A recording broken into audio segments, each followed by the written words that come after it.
Hello friends, welcome to Day Trader Telugu and good evening. Sensex 315 points down 79,801 దగ్గర close అయితే Nifty 82 points down 24,247 దగ్గర close అయింది. whereas bank Nifty 169 points down 55,201 దగ్గర close అయింది. Friends recent times లో one directional గా market 7 days పాటు continuous గా మార్కెట్ పెరిగాక రెసిస్టెన్స్ దగ్గర మార్కెట్ ఉంది. కొంత కన్సాలిడేషన్ మార్కెట్ లో తప్పేం కాదనుకునే స్థితిలో మార్కెట్ కొంత కూల్ ఆఫ్ అవుతున్న స్థితిలో ఇవాళ ఫాల్ మనం మార్కెట్ లో ఎక్స్పెక్ట్ చేయగలిగింది. కానీ ఈ రీసెంట్ డేస్ లో మార్కెట్ రిలేటెడ్ గా కంటే కూడా మన ఎంటైర్ నేషన్ ని ఒక బిగ్ షాక్ కి గురి చేస్తూ ఎంత లో లెవెల్లో లాంగ్వేజ్ వాడాలో అంత లో లెవెల్లో లాంగ్వేజ్ వాడడానికి అర్హులైన పర్సన్స్ చేస్తున్న ఒక చర్య వల్ల ఇండియా ఇన్ని సంవత్సరాల్లో ఎప్పుడు తీసుకొని ఒక సీరియస్ డెసిషన్ తీసుకుంది. ఇండస్ వాటర్ ట్రీటీని పాస్ చేసింది. బట్ మనం 2016 యూరీ అటాక్ ఉంది కదా, ఆ పాయింట్ లో బ్లడ్ అండ్ వాటర్ ఒకేసారి ఫ్లో అవ్వలేవనేలా వెస్టర్న్ రివర్స్ రిలేటెడ్ గా డ్యామ్ ప్రాజెక్ట్స్ ని యాక్సలరేట్ చేస్తూ ఇండియా డెసిషన్ తీసుకోవడం జరిగింది. అండ్ పుల్వామా అటాక్ టైంలో కూడా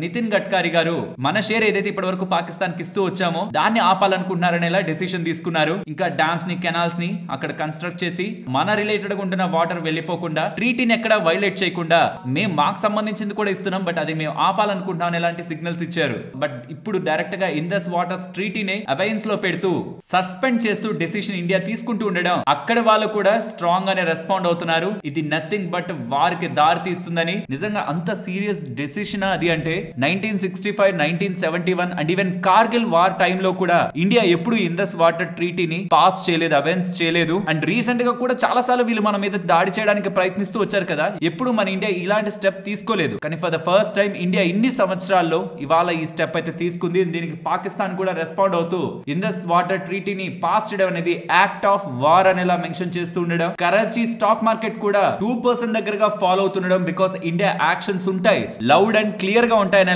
రాజ్నాథ్ సింగ్ గారు, మన డిఫెన్స్ మినిస్టర్ రాజ్నాథ్ సింగ్ గారు కాశ్మీర్ అటాక్ రిలేటెడ్ గా స్టేట్మెంట్స్ చేస్తుండడం కూడా ఇండియా దగ్గర నుంచి ఒక గట్టి రెస్పాన్సే రాబోతుంది. అండ్ దానికి ఆల్రెడీ స్టాక్ మార్కెట్ పాకిస్తాన్ కి సంబంధించిన స్టాక్ మార్కెట్ ప్రిపేర్ అవుతుంది అనేలా కూడా మార్కెట్ లెవెల్లో మనకి సందేశాలు కనిపిస్తున్నాయి. దీని రిలేటెడ్ గా మనం ఫస్ట్ మాట్లాడుకునే ప్రయత్నం చేద్దాం. ఫ్రెండ్స్, ఇది మార్కెట్ రిలేటెడ్ గా మాట్లాడాలంటే కూడా కొంత ఇబ్బందికరంగా ఉంది. బికాస్ ఈ ట్రేడ్ వార్ అనుకోండి, ఎకానమీలు ఇంపాక్ట్ అవుతాయి, ఎకానమీ పరంగా ఇంపాక్ట్ అవుతుంది, అండ్ చాలా మందికి సంబంధించిన మనీ ఇంపాక్ట్ అవుతుంది. లైఫ్ ఎక్కడ ఇంపాక్ట్ అవదు, కానీ ఇక్కడ లైఫ్ ఇంపాక్ట్ అయింది. అండ్ ఎలాంటి చర్య జరిగిందో మొత్తం ఇన్సిడెంట్ లో 21st సెంచరీలో ఇంకా కూడా ఇలాగ ఎక్కడ ఉంటదిలే, మొత్తం అందరూ ఎవరి పనులు వాళ్ళు చూసుకుంటున్నారు, వాళ్ళ లైఫ్ లో వాళ్ళు ఎదగాలనుకుంటున్నారు అన్న టైంలో కూడా ఇలాంటి చర్యలు జరుగుతుండడం, ఇంకా కొంతమంది మనుషులు ఎన్ని వందల సంవత్సరాలు వెనక్కి వెళ్లే బ్రతుకుతున్నారు అన్నది మనకు తెలుస్తుంది. సో ఫస్ట్ అసలు ఇండియా పాకిస్తాన్ రిలేటెడ్ గా జరిగిన ఇన్సిడెంట్ పరంగా ఏమేమి రియాక్షన్స్ ఇచ్చింది, లౌడ్ అండ్ క్లియర్ గా ఏమేమి రియాక్షన్స్ ఇచ్చింది, ఇంకేం ఇవ్వడానికి పాసిబిలిటీ ఉంది, ఇది ఫస్ట్ తెలుసుకుందాం. ఇది మార్కెట్ రిలేటెడ్ గా ఎలాంటి ఇంపాక్ట్ ని చూపించవచ్చు, ఇది ఫస్ట్ అర్థం చేసుకుందాం. ఇండియా తీసుకున్న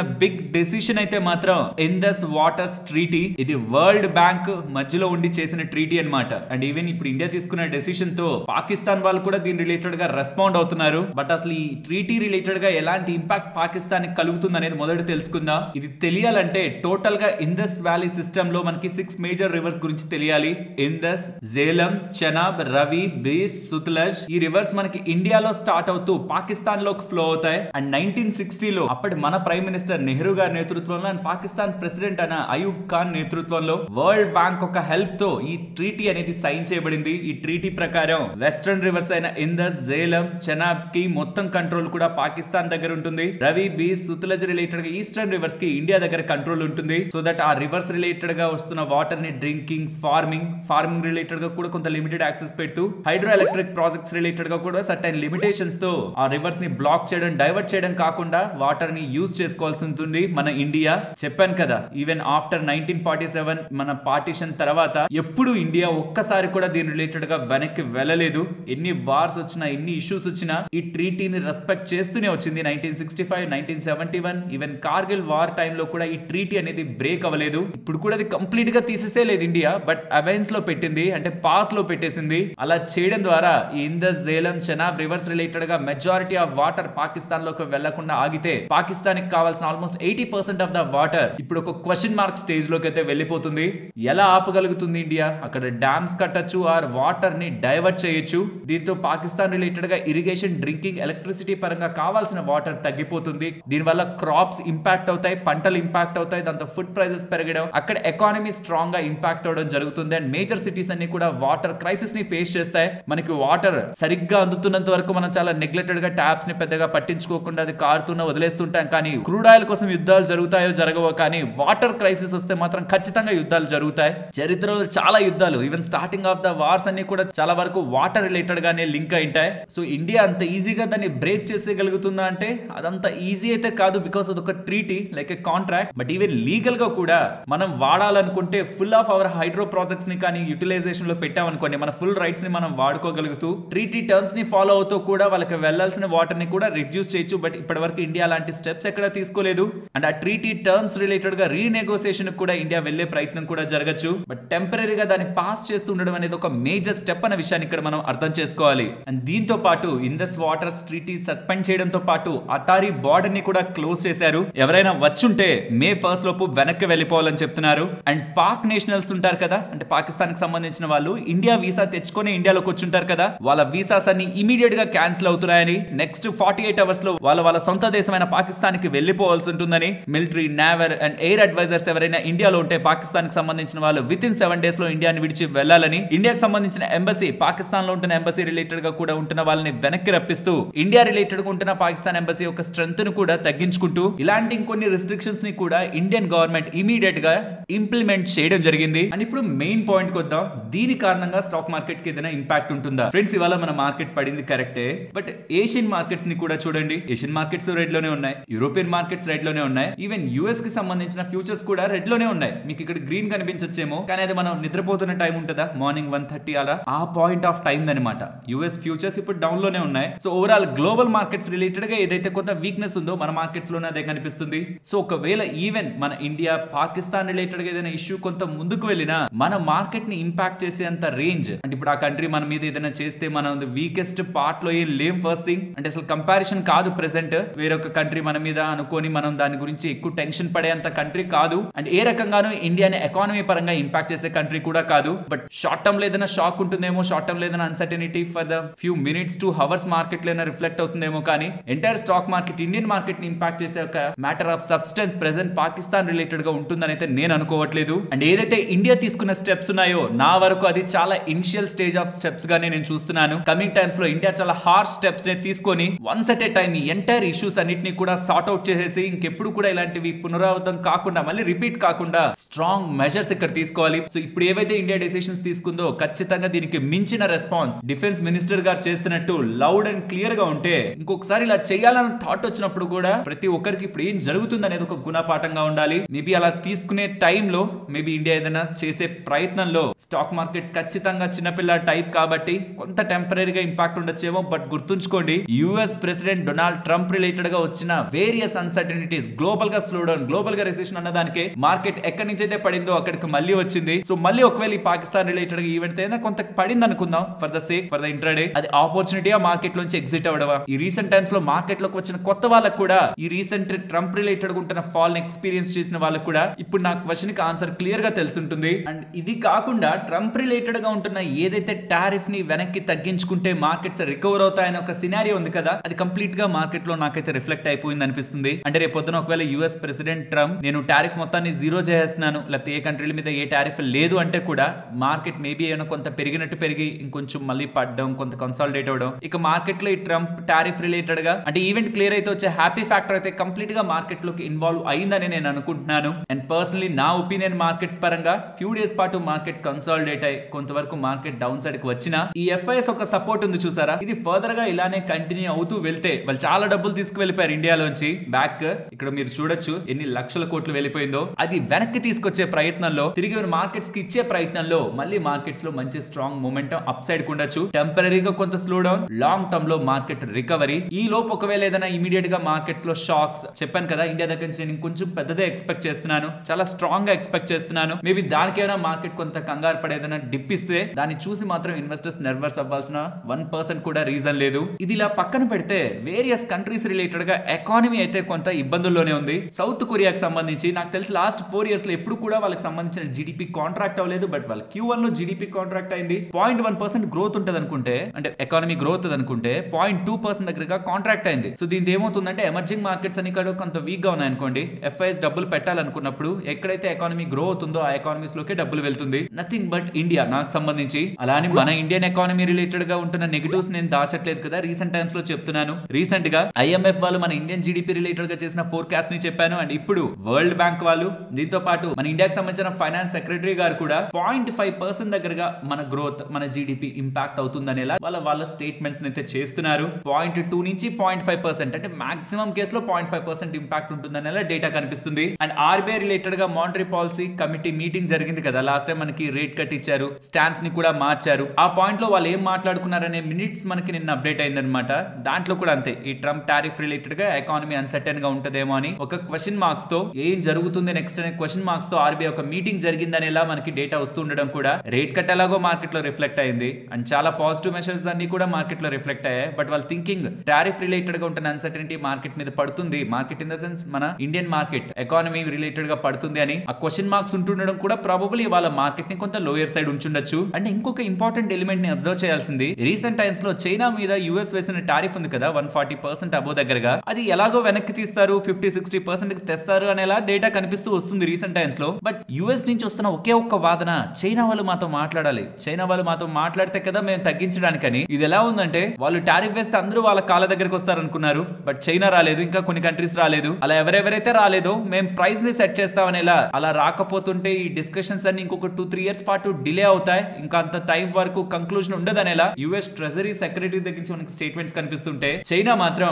ముందు వేసిన యూనిలేటరల్ టారిఫ్ ని క్యాన్సిల్ చేస్తే అప్పుడు మాట్లాడతానని చెప్తున్నారు యుఎస్ వాళ్ళతో. ట్రేడ్ టాక్స్ రిలేటెడ్ గా ముందు వేసినవి క్యాన్సిల్ చేయండి తర్వాత మాట్లాడతాం అంటున్నారు. బోత్ కంట్రీస్ కి వాళ్ళ ఇండివిజువల్ పవర్ ఉంది కాబట్టి వాళ్ళెవరు కూడా ఒకరు కూడా వెనక్కి తగ్గాలనుకోవట్లేదు. యుఎస్ చైనా రిలేటెడ్ గా ఈ ట్రేడ్ వార్ అన్సర్టెనిటీ ఇలానే కొనసాగుతుంది. అండ్ యుఎస్ కి సంబంధించిన మేజర్ రీటైల్ జైంట్స్ అయిన వాల్మార్ట్, టార్గెట్ వీళ్ళందరూ కూడా యుఎస్ ప్రెసిడెంట్ ని కలిసి ఈ ట్రేడ్ వార్ ఇలానే కొనసాగితే వాళ్ళకి సంబంధించిన షెల్ఫ్స్ ఉంటాయి కదా, వస్తువులు పెట్టి షెల్ఫ్స్ ఉంటాయి కదా, అవన్నీ కూడా ఎంటీ అవుతాయనేలా, వెంటనే ఈ ట్రేడ్ వార్ ని ఆపాలనేలా కూడా యుఎస్ ప్రెసిడెంట్ ట్రంప్ ని కలిసి రిక్వెస్ట్ చేస్తున్నట్లు కూడా కనిపిస్తుంది. But for the stock market ఇంకా ఈవెంట్ రిలేటెడ్ గా బిగ్ పాజిటివ్స్ కానీ బిగ్ నెగిటివ్స్ కానీ మార్కెట్ తీసుకునే పరిస్థితుల్లో ప్రెసెంట్ అయితే లేదు. అండ్ గోల్డ్ ఏదైతే రీసెంట్ టైమ్స్ లో మంచిగా డౌన్ అయిందో మళ్ళీ కొంత రికవర్ అవుతున్నట్లయితే కనిపిస్తుంది. సో గోల్డ్ రిలేటెడ్ గా సెంట్రల్ బ్యాంక్స్ ఒక స్ట్రాంగ్ సపోర్ట్ లేకపోతే మాత్రం గోల్డ్ ఈ ప్రైస్ లో ఇలా స్టెబిలైజ్ అయితే కాదు. Constant support from central banks particularly from China gold ఇంకా స్టెబిలైజ్ చేస్తూ ఉంది.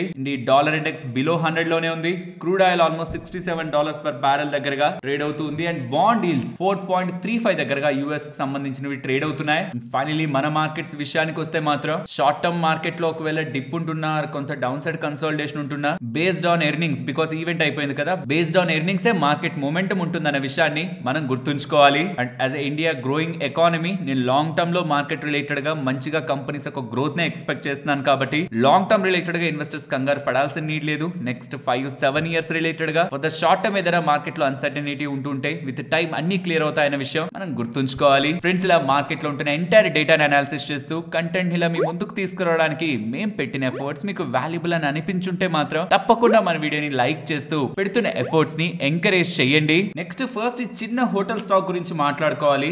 సుమారుగా 4,000 కోట్ల మార్కెట్ క్యాపిటల్ ఉన్న కంపెనీ ఇది ఒక ఇంట్రెస్టింగ్ అప్డేట్ చేశారనమాట. వీళ్ళ అండర్ లో ఉంటున్న సబ్సిడరీస్ ఉంటాయి కదా, చిన్న చిన్న బిజినెస్ కంపెనీస్ ఉంటాయి కదా, అందులో ఉంటున్న 35% వాటాని జిఐసి వాళ్ళకి గ్లోబల్ పార్ట్నర్ కి సెల్ చేసి 752 కోట్ల దగ్గరగా డబ్బుల్ని రేస్ చేస్తారని, అందులో సుమారుగా 603 కోట్ల దగ్గరగా యూజ్ చేసి వాళ్ళ అప్పుని తగ్గించుకుంటారని, ఇలా తగ్గించుకోవడం ద్వారా ఇప్పుడు ఆ అప్పుకి ఏదైతే వీళ్ళు వడ్డీ కడుతున్నారో అదే వడ్డీ అనేది ప్రాఫిట్ లోకి యాడ్ అయ్యి 15-20% దగ్గరగా ప్రాఫిట్ పెరుగుతుందని, సుమారుగా 149 కోట్ల దగ్గరగా, అంటే 752 కోట్లలో 603 కోట్ల దగ్గరగా అప్పును తగ్గించుకుంటే 149 కోట్ల దగ్గరగా నెక్స్ట్ 2 ఇయర్స్ లో వాళ్ళ బిజినెస్ రిలేటెడ్ గా ఎక్స్పాన్షన్ కి డబ్బులు ఖర్చు పెట్టి గ్రో అవ్వాలనుకుంటున్నారని ఇలా అప్డేట్ చేస్తున్నారు. సో ఆ 3 సబ్సిడరీస్ ఏంటి, ఆ 3 సబ్సిడరీస్ లో 35% వాటా జిఐసి కి అమ్మి ఎంత డబ్బులు వాళ్ళు రైజ్ చేస్తున్నారు అండ్ ఆ డబ్బుల్ని యూజ్ చేసి అప్పును తగ్గించుకోవడం అండ్ ఏ ప్రాపర్టీస్ రిలేటెడ్ గా వాళ్ళు ఎలాంటి డెవలప్మెంట్స్ చేసి బిజినెస్ ని పెంచుకోవాలనుకుంటున్నారనే ఇంట్రెస్టింగ్ డెవలప్మెంట్ వీళ్ళు షేర్ చేయగానే స్టాక్ ఇవాళ 13% దగ్గరగా కూడా పెరిగింది.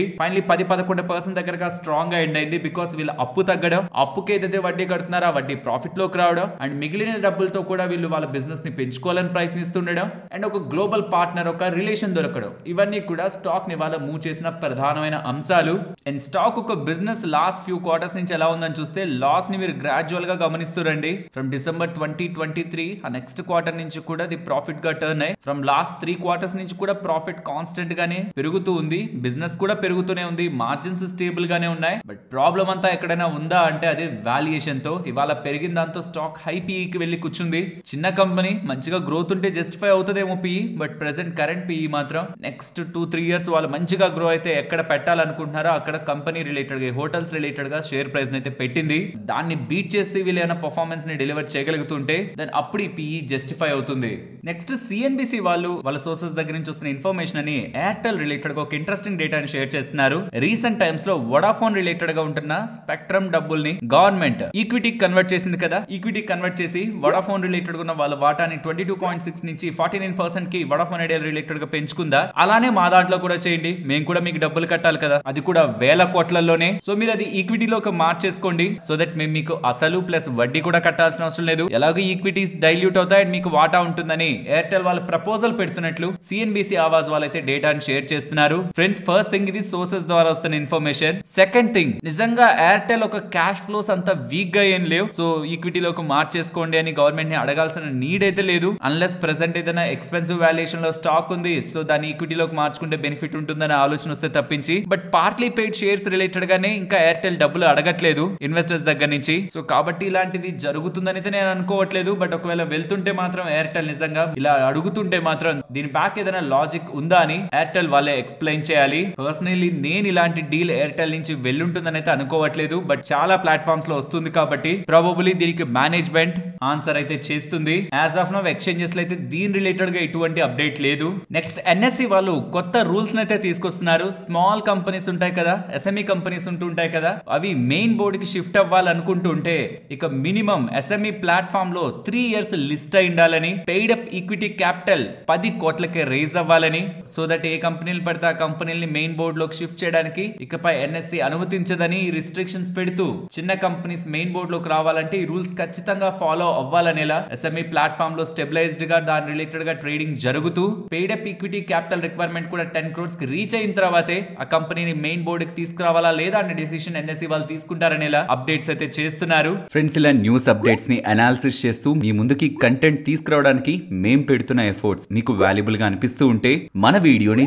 తప్పకుండా లైక్ చేయండి. నెక్స్ట్ లూపిన్ గురించి మాట్లాడాలి. వీళ్ళకి US FDA approval tolvaptan drug related గా లభించింది. ఇది కిడ్నీ డిసీజ్ రిలేటెడ్ గా యూస్ చేసే డ్రగ్. ఇది లార్జ్ మార్కెట్ సైజ్ లో ఫిట్ అయ్యే డ్రగ్ అనమాట. ఆల్మోస్ట్ $1.47 బిలియన్ మార్కెట్ సైజ్ ఉంటుంది ఈ డ్రగ్ కి. అండ్ వీళ్ళ రిలేటెడ్ గా not just approval, 180 days exclusivity కూడా ఉంటుంది. వీళ్ళకి అది ఎడ్జ్ ఇస్తూ కొంత సేల్స్ స్టార్టింగ్ లో ఎక్కువ ఉంటాయి. ఇది లూపిన్ వాళ్ళ నెఫ్రాలజీ కిడ్నీ రిలేటెడ్ గా ఉంటున్న పోర్ట్ఫోలియోని స్ట్రెంథెన్ చేస్తుందనేలా లూపిన్ వాళ్ళు చెప్తున్నారు. అండ్ జొమాటో ఇప్పుడు కొత్తగా పేరు మారింది కదా ఎటర్నల్ అని. ఆ కంపెనీ సిఇఓ అంటే మీరు ఎవరని చెప్తారు? ఇమీడియట్ గా దీపేంద్ర గోయల్ గారు అంటారు కదా, కానీ కాదు, రాకేష్ రంజన్ గారు. కానీ రీసెంట్ గా ఎలాంటి వార్తలు వచ్చాయంటే కంపెనీ సిఇఓని తీసేస్తున్నారు, దీపేంద్ర గోయల్ టేక్ ఓవర్ చేయబోతున్నారనేలా అప్డేట్స్ వచ్చాయి. బట్ దాని క్లారిఫికేషన్ ఇస్తూ జొమాటో ఇప్పుడు పేరు మార్చుకున్న ఎటర్నల్. అలాంటిది ఏం లేదు, దీపేంద్ర గోయల్ ఏం టేక్ ఓవర్ చేయట్లేదు, సిఇఓ అలానే ఉంటారు. ఇంటర్నల్ గా రీషఫ్లింగ్ జరుగుతుంది, అది రొటీన్ థింగే. సిఇఓ చేంజ్ ఏం లేదనేలా ఎటర్నల్ వాళ్ళు చెప్తున్నారు. నెక్స్ట్ బ్లాక్ బాక్స్ గురించి మాట్లాడుకోవాలి.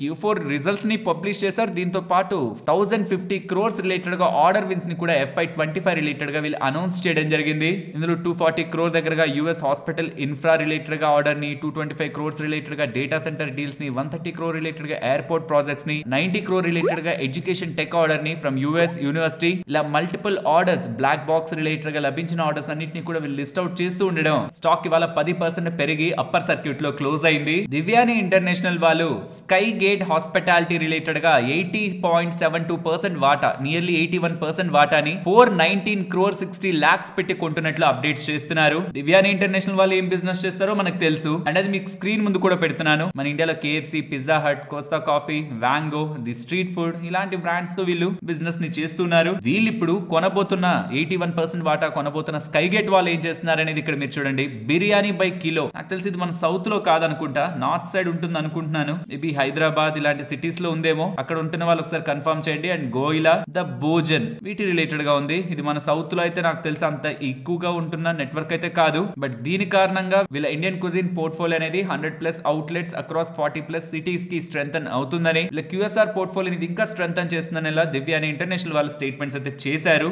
వాస్కాన్ ఇంజనీరింగ్ వీళ్ళు 85 crore 43 lakh విలువ చేసే కమర్షియల్ ప్రాజెక్ట్ ని పూణే రిలేటెడ్ గా గెలుచుకోవడం జరిగింది. నెక్స్ట్ ఐఆర్సీఓఎన్ గురించి కూడా వీళ్ళు 59 crore 44 lakhs విలువ చేసే ఆర్డర్ నార్త్ ఈస్ట్ రైల్వే వాళ్ళ దగ్గర నుంచి గెలుచుకున్నారని. అంటే ఇది కొత్త ఆర్డర్ కాదు, గతంలో వీళ్ళకి లభించిన ఆర్డర్ 144 crore ఆర్డర్ ఒకసారి లభించింది. దాన్ని అప్ స్కేల్ చేశారనమాట, అంటే రివైజ్ చేశారు. ఈ 144 crore ని 203 crore చేశారు. సుమారుగా ఒక 60 కోట్ల దగ్గరగా పెంచారు. ఇది అనౌన్స్ చేస్తున్నారు. ఈ ప్రాజెక్ట్ June 30, 2025 లోపు కంప్లీట్ అవుతుందని అప్డేట్స్ అయితే కనిపిస్తూ ఉన్నాయి. నెక్స్ట్ దివీస్ గురించి మాట్లాడుకోవాలి. సిటీ వాళ్ళు ఈ స్టాక్ రిలేటెడ్ గా టార్గెట్ ని పెంచుతూ ఇక్కడ నుంచి కూడా మంచిగా పెరుగుతుందని ఇలా చెప్తున్నారు. దీని వీళ్ళు చెప్తున్న ప్రధానమైన కారణం ఈ GLP-1 డ్రగ్ ఉంది కదా, ఇది వెయిట్ లాస్ రిలేటెడ్ గా డయాబెటీస్ రిలేటెడ్ గా యూస్ చేసే డ్రగ్ ఉంది కదా, దీని రిలేటెడ్ గా ఈ ఎలీ ఫార్మా వాళ్ళకి ఎప్పుడైతే బిజినెస్ స్టార్ట్ అయ్యి అక్కడి నుంచి వాళ్ళకి మంచిగా సేల్స్ ఉంటాయని అనుకుంటారో వాళ్ళకి ప్రైమరీ సప్లయర్ గా దివీస్ వాళ్ళే వ్యవహరిస్తారు కాబట్టి, అండ్ దివీస్ వాళ్ళ కెపాసిటీస్ కూడా దీనికి రెడీగా ఉన్నాయి కాబట్టి ఆల్రెడీ స్ట్రాంగ్ కెపాసిటీ ఉంది. అండ్ ఫర్దర్ గా కూడా కెపాసిటీస్ ని పెంచుకోవడానికి దివీస్ వాళ్ళు ప్రయత్నిస్తున్నారు కాబట్టి ఈ డ్రగ్ రిలేటెడ్ గా ఎలీ వాళ్ళు బెనిఫిట్ పొందుతూ ఉంటే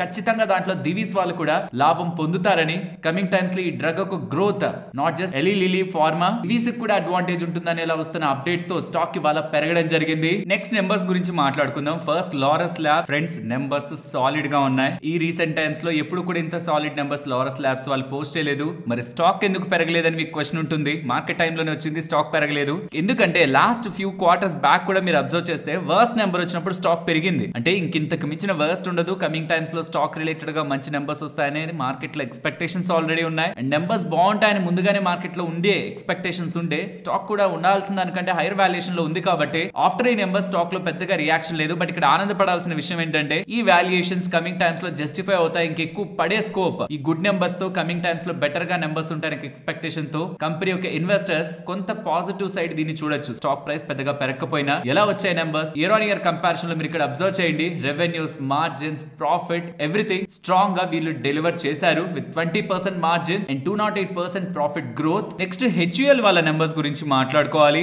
రెవెన్యూస్ 2.4% దగ్గరగా గ్రో అయ్యాయి. Operating profit 0.9%, margins 23% around, profit 4%, profit after tax margins 16.6%. So ఎక్కడ కూడా మీకు టూ మచ్ డిసప్పాయింట్మెంట్ కనిపించదు. బట్ స్టాక్ ఎందుకు ఫాలో అయిందంటే వీళ్ళ గైడెన్స్ లో వీళ్ళు క్లియర్ గా చెప్పాలనుకుంటున్నారు. కమింగ్ టైమ్స్ లో మా ప్రొడక్ట్స్ ఒక ప్రైజెస్ ని తగ్గించి మార్జిన్స్ ని కాంప్రమైజ్ చేసి సేల్స్ ని పెంచాలనుకుంటున్నారని. ప్రెసెంట్ వీళ్ళ మార్జిన్ రేంజ్ 23.1% మార్జిన్స్ కదా వీళ్ళవి, అది 22 to 23% కి తీసుకెళ్తాయి. ఇంకొంచెం మార్జిన్ ని మేము తగ్గించుకుంటాం, సేల్స్ ని పెంచుకుంటాం అంటున్నారు. ఫ్రెండ్స్ దీనికి స్టాక్ రియాక్ట్ అయింది. దీన్ని నిజంగా అంత సీరియస్ గా తీసుకోవాల్సిన నీడ్ అయితే లేదు. ఎందుకంటే వీళ్ళ రిలేటెడ్ గా కొన్ని అక్విజిషన్స్ రీసెంట్ టైమ్స్ లో 100 crore కి చేసిన అక్విజిషన్ కూడా 400 crore లో వెళ్తూ ఉంది ఓజివా రిలేటెడ్ గా. అలానే వీళ్ళు మినిమలిస్ట్ రిలేటెడ్ గా కూడా రీసెంట్ అక్విజిషన్ ని కూడా స్కేల్ అప్ చేసుకుంటారు కాబట్టి ఇవి ఎలాగో గ్రోత్ ని కొంతవరకు డ్రైవ్ చేస్తూ ఉంటాయి. అండ్ వీళ్ళ సన్ స్క్రీన్ అయితే స్ట్రాంగ్ గా 3% పెనెట్రేషన్ ఉంది సన్ స్క్రీన్. బట్ వీళ్ళ రిలేటెడ్ గా 30 to 40% CAGR గ్రో అవుతుంది. ఆ ప్రొడక్ట్స్ మీద ఫోకస్ చేస్తారని అండ్ ఇతర కేటగిరీస్ ఏవైతే స్ట్రాంగ్ గా గ్రోత్ ఉన్నాయో వాటిని ఇంప్రూవ్ చేసుకుంటారనే పాజిటివ్ కామెంటరీ కూడా ఉంది. బట్ మార్కెట్ కి మార్జిన్స్ ని కాంప్రమైజ్ చేస్తారంటే నచ్చక వాళ్ళ స్టాక్ లో అయితే రియాక్షన్ చూపించింది.